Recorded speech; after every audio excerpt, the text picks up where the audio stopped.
Se desistir, seria esta situação. Teria sido um traidor para as pessoas que já morreram. E um traidor para o povo moçambicano e jovens que arriscaram a sua vida a seguir a ele.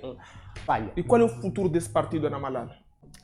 A minha esperança para com o partido Anamalala não é mais até com o partido, é com o nosso país moçambicano e com o povo. Tudo depende do povo moçambicano, não depende do... Por que eu digo isso? Porque o nosso governo, alguém estava a falar que estamos a conversar sobre isso, é um governo que simplesmente não tem problema em desobedecer a lei. O próprio governo. O governo, o garante da lei, da legalidade. Não tem problema em desobedecer a lei. É o primeiro a desobedecer a lei. Não tem problema nenhum. Não tem. Então, isso é uma coisa que nós já sabemos, né? Já discutimos isso e toda a gente sabe, né? Sabemos disso. Okay? O presidente da República agora, por exemplo, está a desobedecer a lei. Sabemos, todos nós sabemos. Que é presidente da República e é presidente do partido. Isso é grave. Então, se o presidente não obedece à lei, como é que vai esperar que o resto do povo vai obedecer? Consegue perceber que a única maneira de governar que eles têm é usar a força. Okay. Porque aí eu só tenho que obedecer porque tenho medo. Porque o meu presidente não está a obedecer à lei. E a verdadeira liderança é liderança pelo exemplo. Consegues perceber? Pura liderança é pelo exemplo. Eu mostro e eu noto. O meu líder obedece à lei e eu tenho que obedecer à lei porque o meu líder obedece à lei. Agora não, é força. Tem um exemplo. Exato. O meu líder, o presidente da República, o governo, os governantes são os primeiros a obedecer a lei, a respeitar a lei. Então eu também, como simples cidadão, tenho que obedecer. Exatamente. E os moçambicanos não têm como exemplo os governantes. Não tem. Estamos a ver os escândalos. Lembra que estava a falar até ontem. Exato. Estamos diariamente a ouvir escândalos. Então, as eleições fraudulentas passadas e estas novas, toda a gente sabe, é força, é uso de arma, é só isso. É só arma. Então, automaticamente não temos uma liderança. Então, eu estava a dizer, por exemplo, podem chumbar o partido e nunca aprovar. É uma das coisas que eu suspeito que pode acontecer. Até agora, por exemplo. Opa, tu vais para outros países. Eu tenho um rapaz amigo meu, está na África do Sul. Em uma semana e pouco tu registras uma empresa. Eu não sabia quanto tempo tu tens que levar para registrar uma empresa, meu irmão. Meses para registrar uma associação. Nós registramos uma associação há alguns anos. Levou quase um ano nas instituições, na instituição legal, para registrar. E qual foi a última pergunta que lhe fizeram mais tarde do meu colega para registrar a instituição? Sabe qual foi? Afinal de contas, davam volta, mas depois lhe perguntaram, afinal vocês estão de que lado? E consegues perceber o que significa estar de que lado? A pergunta é de que partido tu és? Porque eles pensavam que era uma instituição, né, com fins partidários e coisas desse tipo. Então tinham medo. Então dificultam. Para registrar uma empresa, tu podias registrar em uma semana ou duas. Para registrar um partido, agora quando é que foi que eles submeteram a documentação? O que está a atrapalhar agora para registrar o partido? Então é um país que não tem leis. Esse é o problema que nós temos. Né? Funciona simplesmente a lei do mais forte, como alguém já disse num dos áudios ali. Né? Então quem é mais forte é aquele que tem arma. Então mata a quem tu queres e mandas. É simplesmente isso. Mas como eu dizia, é um nível baixo. Entende? Então depende do, porque eu estava a dizer, depende do povo.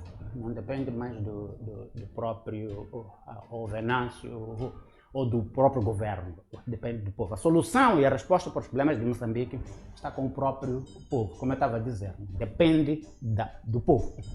No dia que o povo ficar cansado, no mesmo dia o país vai mudar. Então o culpado não é nunca aquele que te oprime, o culpado é você. É o povo. É o povo. Dizia aqui, quando conversávamos, dizia que Venâncio Mondlane, ao intitulou-se presidente do povo, falávamos de Chaves, era presidente da República. Agora, se eu colocar aqui a seguinte questão, numa situação hipotética. Como é que o presidente Chapo, querendo, pode deixar de ser presidente da República e se tornar presidente do povo? O que é necessário para que isso aconteça? Se é que não é o presidente do povo, o que é que ele pode fazer para ser presidente do povo? É difícil. Não sei se ele estaria pronto a pagar esse preço. Muito difícil. É difícil? Sim. No caso dele. Peço que explique melhor. Qual é a dificuldade de se tornar presidente do povo? Se a ideia é este povo que votou nele, este povo que tem que ter contato para governar o povo moçambicano. Como é que é difícil? É difícil porque princípios, por exemplo, são uma coisa interna, não uma coisa externa. Você tem que ser antes de fazer. Ser significa que você é uma pessoa íntegra, Ser quer dizer que você é uma pessoa empática, são questões internas, então a pessoa tem que mudar por dentro primeiro, para depois ter resultados fora. Então o que eu estou a dizer, por exemplo, se ele, por exemplo, quer isso, por exemplo, para as pessoas te seguirem, é interessante, confiança, é uma coisa que não se fala muito nas nossas instituições hoje em dia. Está-se a provar, alguém escreveu um livro com o título The Speed of Trust, que é a velocidade da confiança. É interessante, nós não falamos da confiança, mas é a fundação da liderança. O primeiro fator para as pessoas me seguirem é se podem confiar em mim ou não confiam em mim. Agora, o que é que faz as pessoas confiarem em mim? São dois fatores fundamentais: caráter e competência. Então, pessoas seguem pessoas que têm competência, sabem fazer. Se eu vejo em você que você sabe o que está a dizer, sabe onde você vai, então eu posso te seguir. E segundo, você pratica aquilo que você fala. Se eu percebo que você pratica o que você fala, então você tem duas coisas aqui. Você tem competência e você tem caráter. E quando você tem essas duas coisas, você tem confiabilidade. E lembra, liderança é exatamente isso. É pelo exemplo. Então eu posso seguir. Agora, vamos falar dessas duas coisas: caráter e competência. Será que ele tem? Será que tem competência para dirigir o país? É a primeira coisa.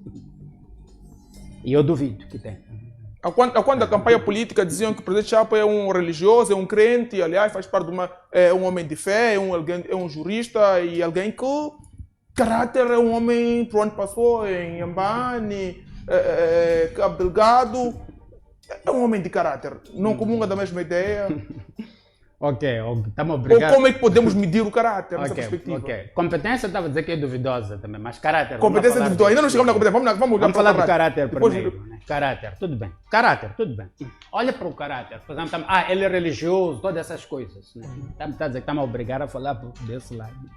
O facto de que eu sou religioso, ou até que seja um líder religioso, não quer dizer que eu tenho caráter, é possível. Né? Hoje em dia, até é uma oportunidade para eu mencionar isso. Eu agora sinto vergonha, na verdade, desse título de pastor. Até vou agradecer, Sr. Massango. São poucas pessoas que me chamam de pastor. Isso aconteceu por causa daquele evento. Okay. Mas eu não estou a pastorear há mais de 15 anos, então não seria justo me chamar de pastor. Então essa é a razão porque, na verdade, não gosto de me chamar de pastor. Só que pegaram esse nome, eu não estou pastoreando, então não seria justo. Segunda razão, também já perdi o orgulho de me identificar com essa classe. Por causa dos escândalos que acontecem, eu já não sinto orgulho de fazer parte. Ainda sou seguidor de Jesus, mas não da classe. Porque muitos deles estão lá por razões financeiras. Isso é negócio hoje em dia. Até a liderança pastoral, tem muitos pastores, profetas, que estão lá por negócio. Então não é nada. O facto de que alguém é religioso não diz nada. Então o mesmo caso pode-se dizer dele também. O facto de que você é religioso, até pode dizer o contrário. Muitos deles são mafiosos, estão lá para negócios. Muitos pastores, muitos líderes nas igrejas estão para negócio. Infelizmente. E não são merecedores desse título. Acha que esse título foi banalizado por muitas pessoas? Foi banalizado e está sendo. Entende? Então não é algo que dá para confiar. O facto de que alguém é pastor, tem título de pastor, ou líder religioso. Né? Não quer dizer que é uma pessoa com um caráter bom. Não tem nada a ver. Tem a ver com a vida da pessoa, o exemplo que a pessoa é. Então ele precisa dessas duas coisas. Eu estava a dizer que é difícil, porque estava a perguntar se é possível para o Chapo mudar e conseguir então se tornar o líder que devia ser.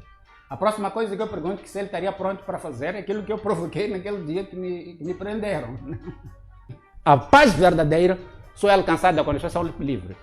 Sem liberdade não há paz verdadeira. É uma paz falsa, é uma paz de escravos. Não há conflitos, parece que não há. Mas você não tem liberdade para falar o que quer. Você não tem liberdade, o país continua na mesma. Mas estás em paz. O país não está a desenvolver, estás em paz. Fica em paz.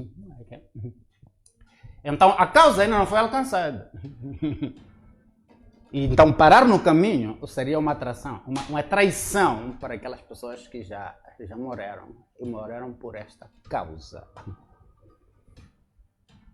Então essa é a situação para mim, para o caso do Venâncio. Ele está numa situação difícil, não é fácil. Ele está numa situação difícil, mas nós temos que olhar para princípios, não a opinião minha. Não estou aqui para defender pessoas. Repito, é uma pessoa que eu sempre defendo, por causa dos seus princípios, mas também tem que dizer onde eu acredito que... Dizem um bom guerreiro é aquele que reconhece quando a causa está perdida, quando perde uma batalha. Nessa questão não seria o facto de, numa situação em que a causa que era lutada foi perdida, ou melhor, percebeu-se que a causa era uma causa errada? A causa era errada.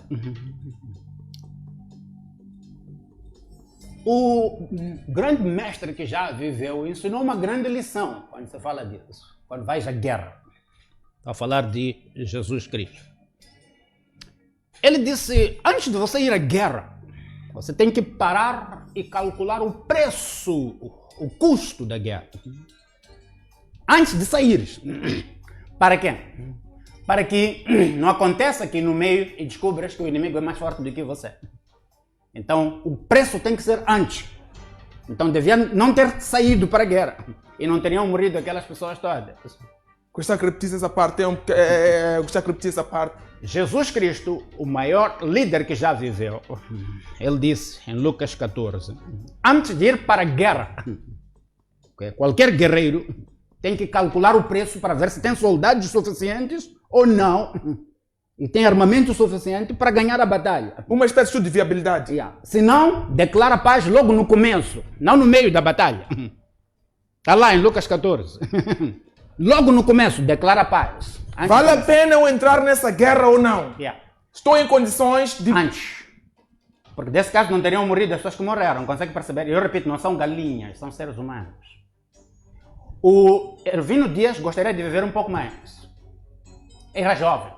Vida é boa. Tem um jovem que eu via lá de Cabo Delgado, que às vezes fazia algumas necessidades, raptaram ele, né? Víamos às vezes. Exato. É um jovem, eu ainda lembro, sabe? A imagem dele é na volta. Eu sou mais velho que ele, estou com 53 anos, já vivi. Aquele lá estava nos seus 20 e tal, sinto pena. Entende? São vidas que morreram. Tem miúdos que morreram. Não é brincadeira. Isto não é brincadeira.